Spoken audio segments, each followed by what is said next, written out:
అంజలి TV. ఒక ఊరిలో పచ్చని పొలాల మధ్య రాఘవయ్య గారి పెంకుటిల్లుంది. ఉదయం నుంచి ఆకాశం నల్లటి మబ్బులతో కమ్ముకొనుంది. మధ్యాహ్నం సమయానికి సన్నగా మొదలైన వాన చూస్తుండగానే కుండపోతగా మారింది. ఒకరోజు పొలంలో పనులు చేసుకుంటున్న రాఘవయ్య, పెద్ద కొడుకు అరుణ్, చిన్న కొడుకు ప్రశాంత్ ముగ్గురు తడిసి ముద్దయి పరుగు పరుగున ఇంటికొచ్చారు. వరండాలో నిలబడి బట్టలు దులుపుకుంటున్నారు. లోపల నుంచి శకుంతల కంగారుగా వచ్చింది. అయ్యయ్యో, ఏంటండి ఈ వాన? ఉదయం వాతావరణం చూస్తే ఎండ దంచేలా ఉందనుకున్నాను. వాన ఇలా ముంచెత్తిందేంటి? ముగ్గురు చూడండి ఎలా దడిసిపోయారో. ఏమోనే శకుంతల, ప్రకృతిని ఎవ్వరూ ఆపలేరుగా. పొలంలో పనులన్నీ మధ్యలోనే ఆపేసొచ్చావు. ఈ రోజుకిక్క పనులు ఉన్నట్టే. అవునమ్మా, మట్టంతా బురదగా మారిపోయింది. కాలు తీసి కాలు వేయలేకపోయాం. చలికి వణుకొచ్చేస్తోంది. వానంటే నాకు ఇష్టమే, కానీ ఇలా బురదలో తడవడం మాత్రం అస్సలు నచ్చదు నానా. నేనెళ్ళి వేణీలతో స్నానం చేసొస్తాను. ఇంతలో హాల్లో నుంచి శృతి ఫోన్లో మాట్లాడుతూ విసుక్కుంటూ బయటకొచ్చింది. ఆమె వేసుకున్న ఖరీదైన బట్టలు, ఆమె హావభావాలు ఆమె ధనికని నేపథ్యాన్ని స్పష్టంగా చూపిస్తున్నాయి. ఆమె వెనకనే చేతిలో 3 టవల్స్ పట్టుకుని అంజలి నెమ్మదిగా వచ్చింది. అంజలి కట్టుకున్న మామూలు కాటన్ చీర ఆమె సింప్లిసిటీకి అద్దం పడుతోంది. మావయ్య, ఈ టవల్ తీసుకోండి, తల తుడుచుకోండి, నేనెళ్ళి వేణీళ్లు పెడతాను. చిరంజీవమ్మ అంజలి, ఈ చలికి వేడి నీళ్లు పడితే గాని నా ప్రాణం లేచిరాదు. అబ్బా, ఏంటాంటీ? సారీ అత్తయ్య, ఇల్లంతా ఈ బురద అడుగులేంటి? నాకైతే ఈ వాన, ఈ బురద అస్సలు నచ్చదు.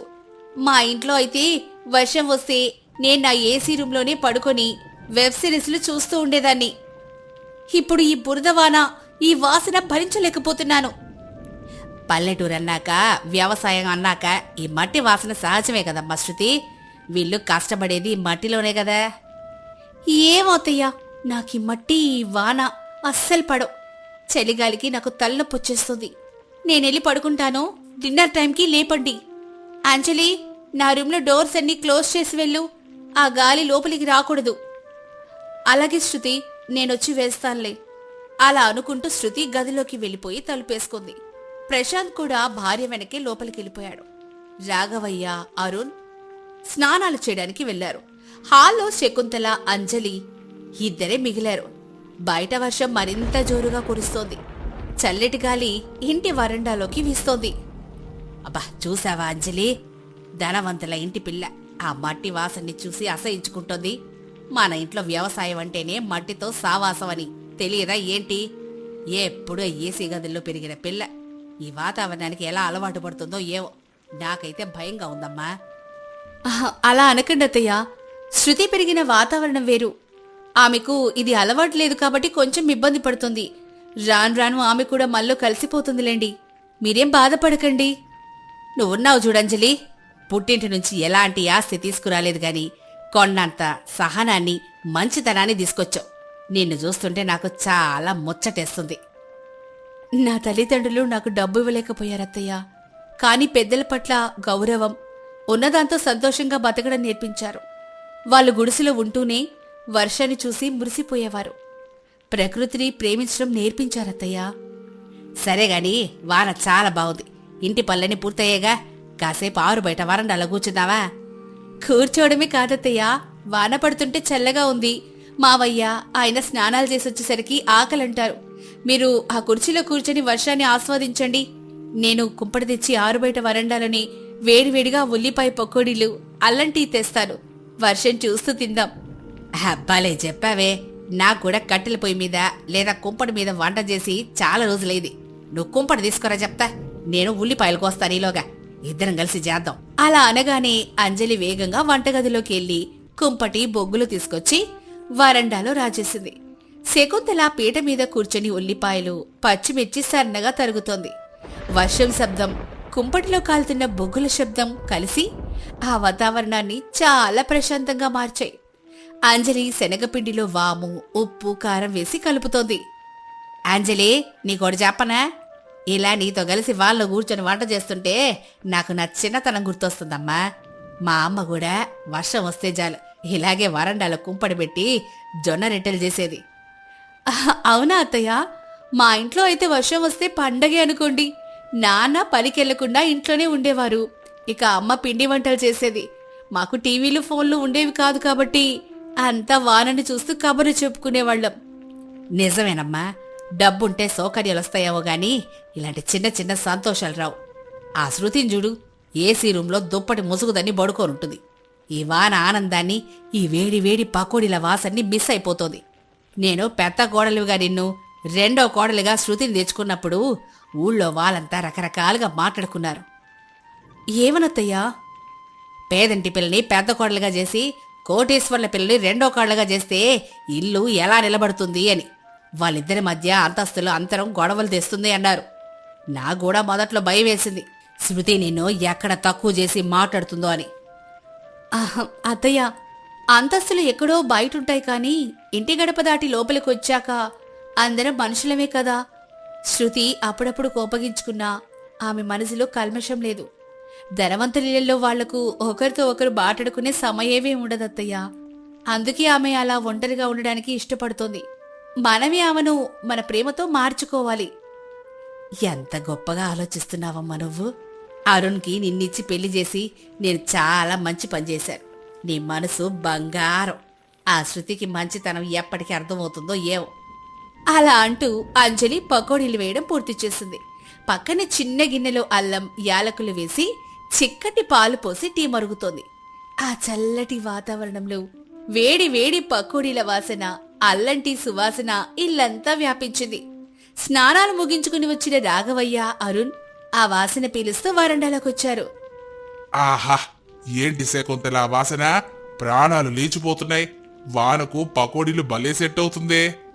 అవునన్నా, అంజలి చేతి వంట అంటే అద్భుతమే కదా.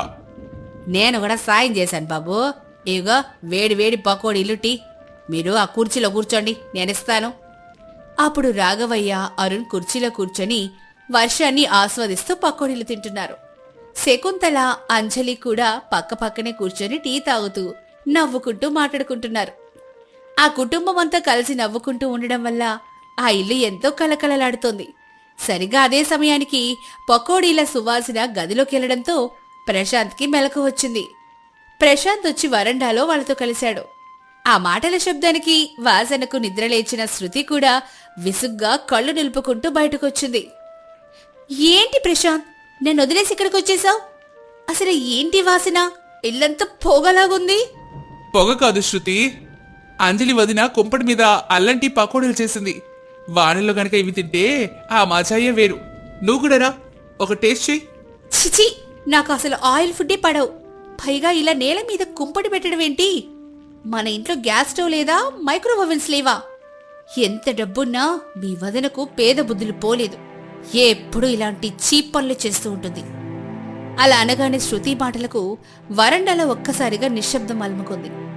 రాఘవయ్య ముఖం సీరియస్గా మారింది. అరుణ్కి కోపం వచ్చినా తండ్రి ఉన్నాడని ఆగుతాడు. అంజలి మాత్రం తలదించుకొని మౌనంగా ఉండిపోయింది. శకుంతల నెమ్మదిగా లేచి శృతి దగ్గరికి వెళ్ళింది. శృతే, గ్యాస్ మీద వండితే కడుపు నిండుతుందేమో గాని ఇలా వర్షాన్ని చూస్తూ అందరం కలిసి కుంపడి మీద వండుకుంటే మనసు నిండుతుందమ్మా. దీన్ని చీపని అనరు, కాలివిడితనం అంటారు. ఏంటత్తయ్య దీనివల్ల ఉపయోగం? నల్లటి పొగ చెమట తప్పిస్తే. మనం స్టేటస్ ఉన్నవాళ్ళం, ఇలా వరండాలో కూర్చొని తినడం ఏంటి క్లాస్ లేకుండా? క్లాసు స్టేటస్ అంటే బ్యాంకులో బ్యాలెన్స్ ఉండదమ్మా శృతి. మనం మనోళ్లతో గడిపే సమయం పంచుకునే ఆనందంలో ఉంటుంది. నువ్వు ఆ ఏసీ గదిలో ఒంటరిగా పడుకున్నావు, కానీ మేము ఇక్కడ వర్షాన్ని చూస్తూ ఒకరి కష్ట సుఖాలు ఒకరం పంచుకుంటూ నవ్వుకుంటున్నాం. ఇది నిజమైన ఆస్తి అంటే. మావయ్య, నేను నాన్న చెప్పేది నిజమే శృతి. నువ్వు ఎప్పుడు నీ రూము, నీ ఫోను, నీ స్టేటస్ అంటూ ఇక్కడి మనుషులకి దూరం అవుతున్నావు. వదిన చూడు, తను వచ్చినప్పటి నుంచి ఈ ఇంటిని, అమ్మా నాన్నను ఎంతగా ప్రేమిస్తోందో. వదిన దగ్గర డబ్బు లేకపోవచ్చు, కానీ ఎంతో గొప్ప మనసుంది. అంజలి, ఆ ప్లేట్ ఇటివ్వు. అప్పుడు శకుంతల పకోడీలున్న ప్లేట్ తీసుకుని శృతికి అందిస్తూ, శృతి, నీకు ఇష్టం లేకపోతే తినొద్దు, కానీ ఒక్కసారి ఇలా ఈ కుర్చీలో కూర్చొని చూడు. వాన చినుకులు నేల మీద పడుతున్న శబ్దం విను. ఆ మట్టి వాసన్ని ఫీల్ అవ్వమ్మా. అప్పుడు ఈ టీ తాగు. ఆ తర్వాత నీకేమీ అనిపించకపోతే వెళ్ళిపోయి పడుకో.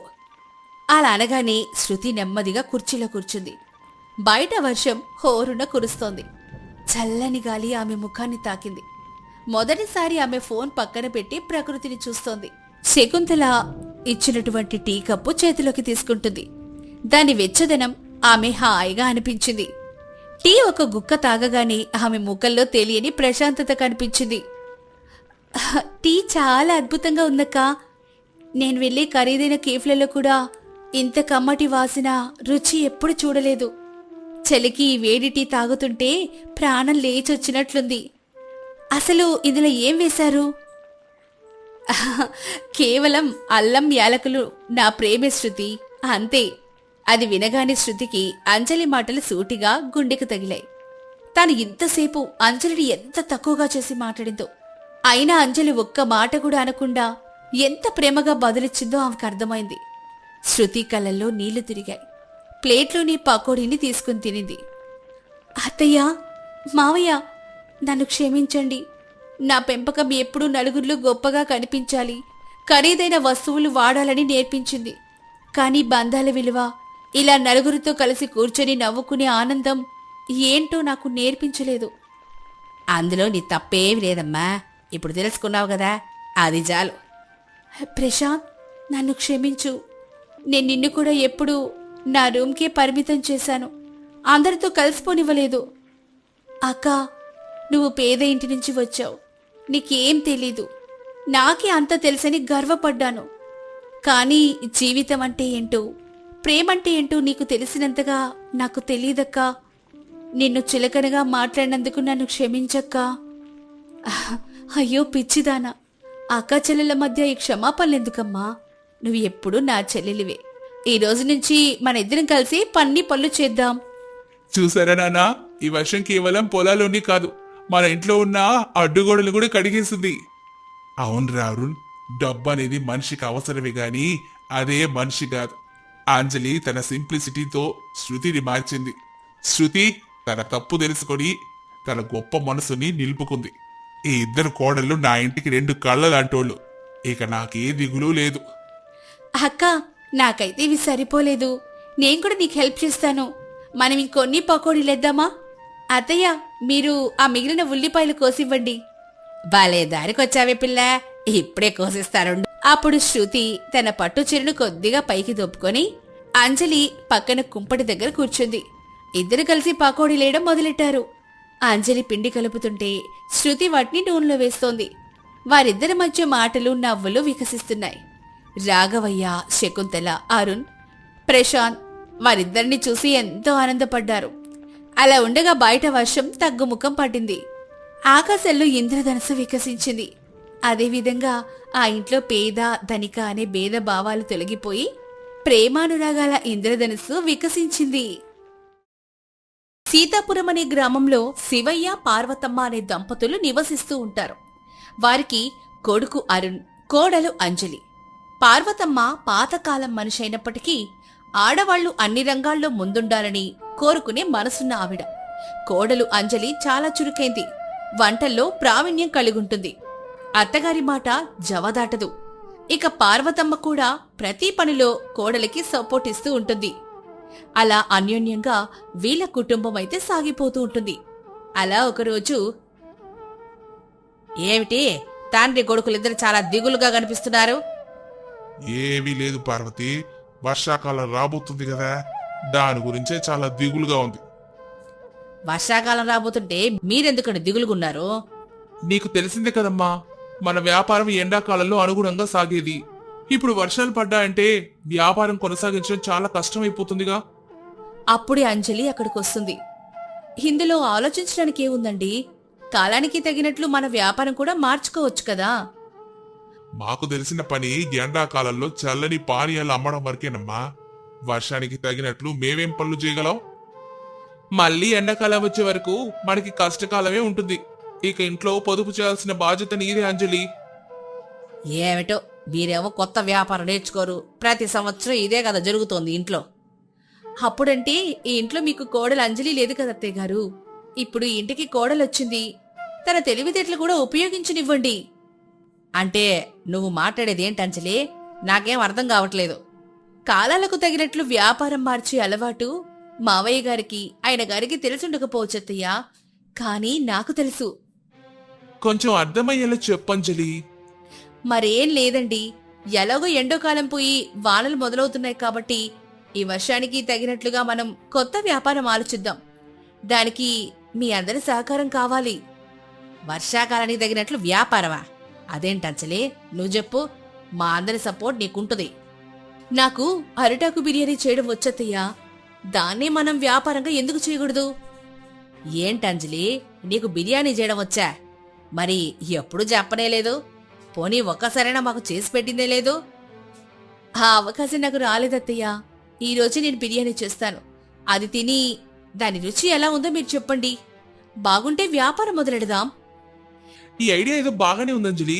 నేను వెంటనే వెళ్లి బిర్యానీ కావాల్సిన సామాన్లన్నీ తీసుకొస్తాను. నేను కూడా బిర్యానీ తిని చాలా రోజులైంది. అలాగే అరిటాకులు కూడా తీసుకుని రావడం మర్చిపోకండి.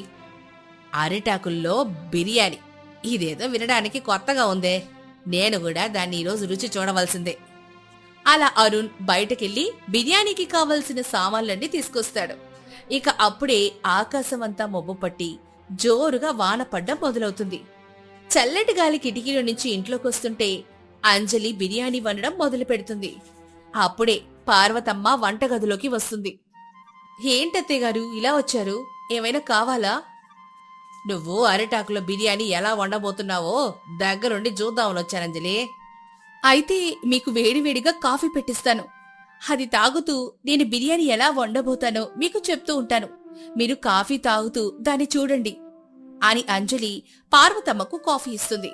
ఇక అంజలి బిర్యానీ వండుతూ ప్రతిదీ అత్తగారికి చెప్తూ ఉంటుంది. ముందుగా ఈ బాస్మతి బియ్యాన్ని బాగా కడిగి సగం ఉడికించి పక్కకు పెట్టుకోవాలి. ఆ తర్వాత ఈ చికెన్లో ఉల్లిపాయలు, పచ్చిమిర్చి కట్ చేసేసి కావలసిన మసాలాలు, ఉప్పు, కారం కలిపి పక్కకు పెట్టుకోవాలత్తయ్య. అలా కొంచెం సేపు నానిన తర్వాత ఆ సగం ఉడికిన అన్నాన్ని ఈ కలిపెట్టిన చికెన్ ముక్కల్ని ఈ అరిటాకులో వేసి బాగా ఫోల్డ్ చేసి పొట్టల్లాగా తయారు చేయాలి. దాన్ని చిన్న మంటలో ఒక అరగంట వదిలేసి చాలు. ఆ బిర్యానీ అంతా బాగా దమ్మవుతుంది. ఆ తర్వాత వేడి వేడిగా తినడమే అత్తయ్యా. నువ్వు చెప్తూ ఉంటే చాలా బాగుంది అంజలి. కాఫీ తాగినా కూడా నోట్లో నీళ్లు ఉరుతున్నాయి. ఆ తర్వాత త్వరగా గానిస్తే వేడి వేడిగా తినాలంది.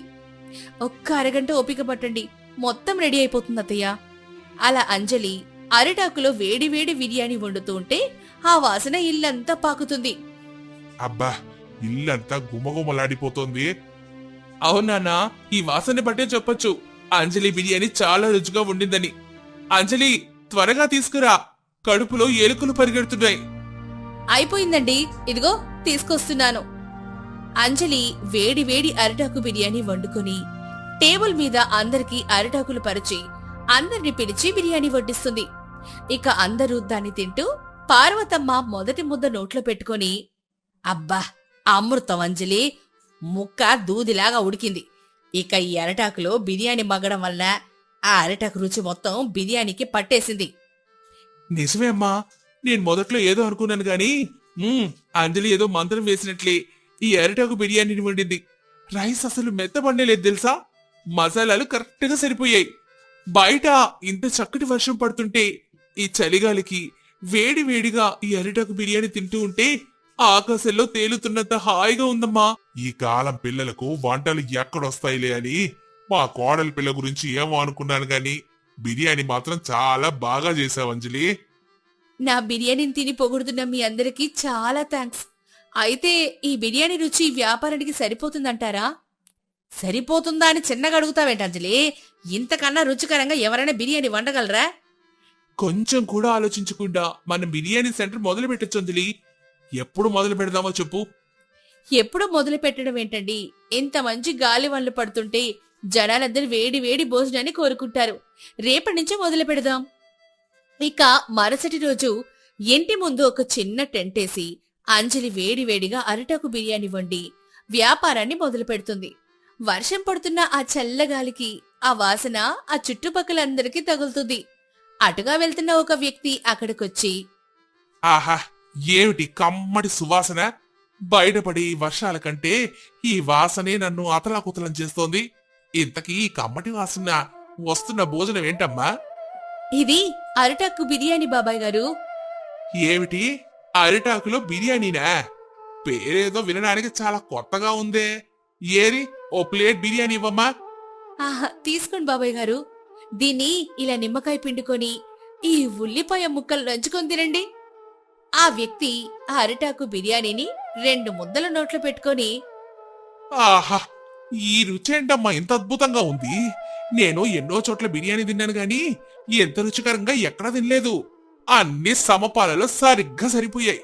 పైగా ఈ అరిటాకులో వేసి తింటూ ఉంటే ఆ అరిటాకు రుచి తగిలి ఈ బిర్యానీలో మసాలాల నుంచి వస్తున్న ఈ గుమగుమలు, బయటపడుతున్న ఈ వర్షం, వేడి వేడి బిర్యానీ ముద్ద కడుపులోకి దిగుతుంటే కడుపు శాంతించి మనసు ప్రశాంతంగా ఉంది. ఎవరమ్మా దీన్ని తయారు చేసింది? ఇంకెవరో కాదండి, ఇదిగో మా కోడలి పిల్ల. ఈ పిల్లనే తయారు చేసింది. ఇంత చిన్న వయసులో ఇంత రుచికరంగా బిర్యానీ వండగలిగావా? అది కూడా ఆరోగ్యం గురించి ఆలోచించి అరిటాకులో వేసి మరీ వండావు. నీకు వచ్చిన ఈ ఆలోచనకి పొగడకుండా ఉండలేకపోతున్నానమ్మా. నిజంగా నువ్వు బిర్యానీ వండలేదు, అమృతాన్ని వండి పెట్టావు. చాలా థ్యాంక్స్ బాబాయ్ గారు. ఇక ఎప్పుడు వస్తూ ఉండండి. వస్తువు వండడం ఏంటమ్మా, అసలు వదిలి వెళ్ళగలనా అన్నట్లుంది. అలాగే మా ఇంట్లో వాళ్ళకు కూడా ఈ బిర్యానీ రుచి చూపిస్తాను. ఒక 4 ప్యాకెట్లు పార్సిల్ కట్టిమ్మా. అలాగే బాబాయ్ గారు, మీరు తినండి. ఈలోపు నేను పార్సిల్ కట్టేస్తాను. అంజలి బిర్యానీ పార్సిల్ని కట్టేసి ఆ వ్యక్తికి ఇస్తుంది. ఆ వ్యక్తి అవి తీసుకొని అక్కడి నుంచి వెళ్ళిపోతాడు. అప్పుడే అటుగా వెళ్తున్న ఒక భార్యాభర్త అక్కడికి వస్తారు. ఇంత వర్షంలో బయటకెళ్ళి భోజనం చేద్దామని చంపుకు తిన్నావు కదా, ఇదిగో ఇప్పుడు తీసుకొచ్చాను, ఇక తిను. ఈ వర్షంలో ఎక్కడ భోజనం దొరకదన్నారు కదండి. ఇప్పుడు చూడండి, ఒక మంచి బిర్యానీ బండి దొరికింది. సరే సరేలే. ఏమండి, 2 ప్లేట్ల బిర్యానీ ఇవ్వండి. ఇదిగో తీసుకోండి. అది తిన్న భార్యాభర్తలిద్దరూ, ఆహా, బిర్యానీ అంటే ఇలా ఉండాలి, ఎంత అద్భుతంగా ఉంది. తీసుకువెళ్ళమన్నప్పుడు నన్ను తిడతారు కానీ ఇప్పుడు మాత్రం తింటూ లొట్టలేస్తున్నారు కదా. వాళ్ళిద్దరి మాటలు వింటున్న అంజలి నవ్వుకుంటూ, హరే, ఇప్పుడెందుకు గొడవ పడుతున్నారు? ప్రశాంతంగా బిర్యానీ తినండి. ఆడవాళ్లు ఎప్పుడు ఇంట్లో కూర్చొని ఒకటే రకం భోజనాన్ని తిని తిని విరక్తి కలుగుంటారు. అప్పుడప్పుడు భర్తలతో అలా సరదాగా బయట గడపాలనుకుంటారు. అయినా భార్య ఎప్పుడో ఒక చిన్న కోరిక అడుగుతుంది, దాన్ని తీర్చడంలో తప్పు లేదులేండి. చాలా చక్కగా చెప్పారండి. అలాగే మీ అరిటాకు బిర్యానీ కూడా చాలా రుచిగా ఉంది. దానికోసమైనా దాన్ని బయటకు తీసుకొస్తానండి, ఎందుకంటే అప్పుడే కదా నేను కూడా తినగలను. చాలా సంతోషం. అలా వాళ్ళు అక్కడి నుంచి బిర్యానీ తిని వెళ్ళిపోతారు. ఇక ఆ రోజు నుంచి వర్షాకాలమని కూడా చూడకుండా అంజలి వండే అరిటాకు బిర్యానీ కోసం అందరూ వస్తూ ఉంటారు. ఇక ప్రతిరోజు వ్యాపారం చాలా బాగా సాగుతుంది. అది చూసిన ఇంట్లో వాళ్ళు మెచ్చుకుంటూ, ప్రతి ఏడాది వర్షాకాలం వచ్చిందంటే ఖర్చులన్నీ తగ్గించుకొని ఎంతో బాధపడుతూ ఉండేవాళ్ళం అంజలి. నీ తెలివితేటలను ఉపయోగించి, అలాగే నీ వంటల ప్రావీణ్యతను వాడి ఈ చక్కటి అరిటాకు బిర్యానీ వ్యాపారాన్ని మొదలెట్టి ఇంట్లో కష్టాలన్నీ కూడా తీర్చావు. నీలాంటి అమ్మాయి నాకు కోడలుగా రావడం మా కుటుంబం చేసుకున్న అదృష్టం. అంత మాటలు ఎందుకులేండి అత్తయ్యా, ఇప్పుడు ఇది నా ఇల్లు కూడా. నేను మిమ్మల్ని చూసుకోకపోతే నేను ఇంటి కోడలుగా వచ్చి అర్థమేముంటుంది చెప్పండి. అంజలి తీసుకున్న బాధ్యతకి, తను మాట్లాడిన మాటలకి అందరూ కళ్ళు చెమరుస్తారు. మరి ఈ కథ ద్వారా మనం తెలుసుకున్న నీతేంటో తెలుసా? సమయానుగుణంగా ఆలోచించి పనిచేసి ఆ కుటుంబానికి తోడైతే అది కుటుంబానికి మరిన్ని మధుర జ్ఞాపకాలను మిగులుస్తుంది.